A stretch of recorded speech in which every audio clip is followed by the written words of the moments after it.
Shalom saudara yang dikasihi Tuhan, mari kita tunduk kepala, kita berdoa. Bapak yang baik yang kami kenal dalam nama Tuhan Yesus, saat ini kami berdoa untuk saudara kami yang dalam pergumulan masalah persoalan tantangan. Kiranya Tuhan berikan hikmat, kekuatan, kemenangan dalam situasi sulit dunia yang sudah tidak menentu, deru perang terdengar di mana-mana, harga-harga semua naik, persoalan begitu tinggi. Tapi kami percaya Tuhan, Engkau menyediakan hidangan di depan para lawan kita. Dan Engkau Tuhan memberikan kepada kami Tuhan jalan keluar. Di dalam nama Tuhan Yesus, haleluya, amin. Shalom saudara yang dikasihi Tuhan, kita akan melihat satu renungan yang terdapat dalam kitab Kisah Para Rasul pasal 2 ayat 1 sampai dengan ayat yang keempat. Pentakosta, ketika tiba hari Pentakosta, semua orang percaya berkumpul di satu tempat. Itulah pentingnya kita ini setiap waktu, setiap saat, khususnya setiap minggu atau hari tertentu, kita berkumpul bersama-sama. Karena Tuhan ingin supaya kita ada waktu untuk berkumpul, baik berkumpul di jemaat gereja, berkumpul di antara para pemimpin, berkumpul di antara orang yang dipimpin, berkumpul dengan orang yang memimpin kita, berkumpul dengan keluarga di mana kita bersama-sama, saudara. Jadi itulah namanya berkumpul, terutama kalau kita bicara dalam perkumpulan, itu saudara jangan lupa menghadirkan Tuhan. Karena firman Tuhan berkata 2-3 orang berkumpul dalam namaku, Dia hadir. Sebab itu ketika kita berkumpul, jadilah berkat. Ketika kita berkumpul, doalah, bawalah supaya ada namanya kuasa Roh Kudus turun.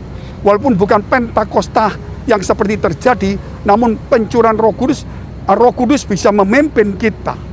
Ayat kedua, tiba-tiba turunlah dari langit suatu bunyi seperti tiupan angin keras yang memenuhi seluruh rumah di mana mereka duduk. Dan tampaklah kepada mereka lidah-lidah seperti nyala api yang bertebaran dan hinggap pada mereka masing-masing. Itulah saudara, Roh Kudus itu datang ketika kita berkumpul, ketika kita bersatu hati, ketika kita satu visi, ketika kita rukun dan damai. Sehingga gereja bukan jumlah yang banyak, bukan ide yang banyak, tetapi saudara, gereja perlu, yaitu untuk kita memberikan waktu berdamai lebih banyak, waktu untuk bersatu lebih banyak, waktu untuk menyatukan visi lebih banyak, waktu untuk bersama-sama melakukan pekerjaan Tuhan dengan banyak. Itulah pentingnya gereja. Kalau kita tidak bersatu hati, walaupun kita berkumpul, kalau kita tidak satu visi, tidak berkumpul, Roh Kudus saudara itu cuma satu. Tidak bisa Roh Kudus saudara ada di saya sama di tempat orang lain berbeda.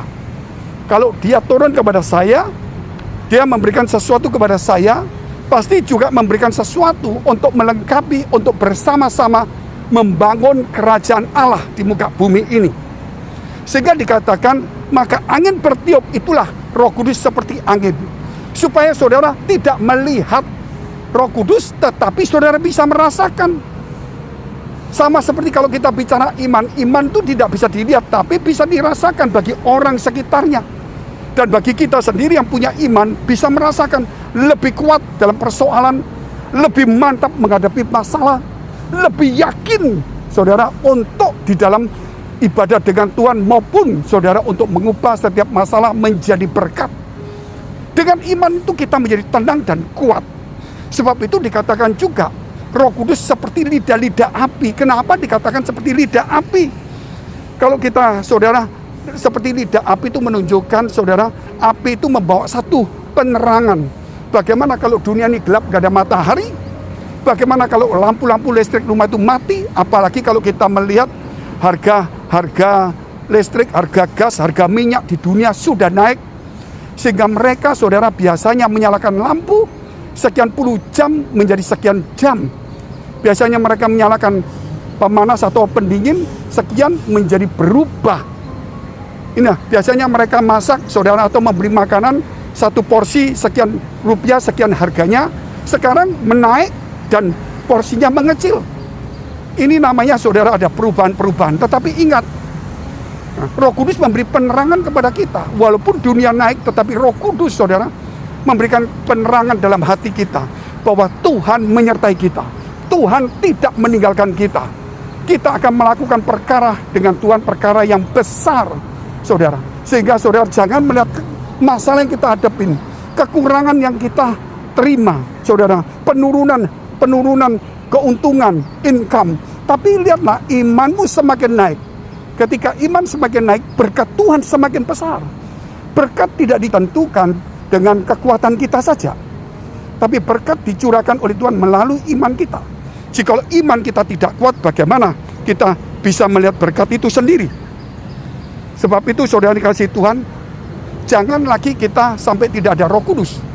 Kita harus mau dipimpin Roh Kudus, memberi penerangan hati kita. Dikatakan saudara, kalau api itu saudara bisa memberikan masakan, yaitu yang dingin, yang mentah menjadi masak. Kalau kita tidak ada api, bagaimana kita bisa makan?